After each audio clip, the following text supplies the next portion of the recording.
Hello আসসালামু আলাইকুম, welcome to our page আমাদের রান্নাঘর। আজকে আপনাদের সাথে দুটো রেসিপি শেয়ার করব। একটা হচ্ছে ডাটা সর্ষে আর অন্যটা হচ্ছে লাউ ডগা দিয়ে শিমের বিচি। তো চলুন দেখি আমরা কীভাবে রান্না করি। তো লাউ ডগা রান্না করার জন্য আমরা এখানে শিমের বিচি নিয়েছি। এবার এটাকে আমরা শুকনো খোলায় টেনে নিব। সাথে দেওয়ার জন্য কিছু আলুও কেটে নিয়েছি। এটাকে আমরা সিদ্ধতে বসিয়ে দেব পানির মধ্যে। এখানে আমরা শিমের বীজটা টেলে খোসা ছাড়িয়ে পরিষ্কার করে ধুয়ে নিয়েছি। এবার দিয়ে দেবো ওটা আলুর সাথে দিয়ে দিচ্ছি কিছু লবণ। এবার দিয়ে দিচ্ছি হলুদ, দিয়ে দিচ্ছি ধনিয়া গুঁড়া। এবার সব কিছু দিয়ে একসাথে ঢেকে এটাকে সিদ্ধ করে নেব। ওর সাথে পেঁয়াজ রসুন বাটাও দিয়ে দিয়েছিলাম। কিছুক্ষণ সিদ্ধ করার পর এটা সিদ্ধ হয়ে গিয়েছে। এবার আমরা একটা কাঠের খুন্তির সাহায্যে কিছুটা আলু শিমের বিচি একটু ভেঙে দেব, তাহলে খেতে ভালো লাগবে। সব কিছু ভেঙে দেওয়ার পর এবার আমরা লাউয়ের ডগাটা দিয়ে দিব। লাউয়ের ডগাটা দেওয়ার পর বেশিক্ষণ সিদ্ধ করা যাবে না, তাহলে কালারটা নষ্ট হয়ে যাবে। 6 থেকে 7 মিনিট আমরা এটাকে সিদ্ধ করে নেব।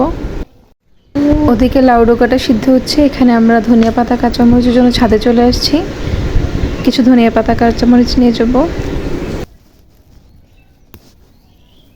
এখানে আমাদের লাউ ডগাটাও সিদ্ধ হয়ে গিয়েছে। তার সাথে আমাদের ধনিয়া পাতা কাঁচামরিচও কেটে নিয়েছি। এবার দেব ফোড়ন। তেলের মধ্যে পেঁয়াজ রসুন দিয়ে দিচ্ছি। এবার লাউ ডগাটা আমরা ফোড়নে দিয়ে দিব। ফোড়ন দেওয়া শেষ। এবার আমরা দিয়ে দিচ্ছি ধনিয়া পাতা কাঁচামরিচ। এই যে আমাদের লাউ ডগা রান্না করা শেষ। এবার আমরা রান্না করব সর্ষে ডাঁটা। তার জন্য প্রথমেই আমরা কড়াইতে তেল দিয়ে দিচ্ছি পেঁয়াজ বাটা, দিয়ে দিচ্ছি রসুন বাটা, দিয়েছি সামান্য মরিচ বাটা। এবার দিয়ে দিচ্ছি লবণ, দিচ্ছি হলুদ, দিয়ে দিচ্ছি ধনিয়া গুঁড়া। সব মশলা একসাথে কষিয়ে এবার দিয়ে দিচ্ছি ডাঁটা। এবার ডাঁটাগুলোকে ঢেকে কিছুক্ষণ কষিয়ে নেব। 5-6 মিনিট কষানোর পরই ডাঁটাটা সিদ্ধ হয়ে গিয়েছে। এবার দিয়ে দিচ্ছি সরিষা বাটা। সরিষা বাটা দিয়ে বেশিক্ষণ রান্না করা যাবে না, তাহলে তেতো হয়ে যাবে।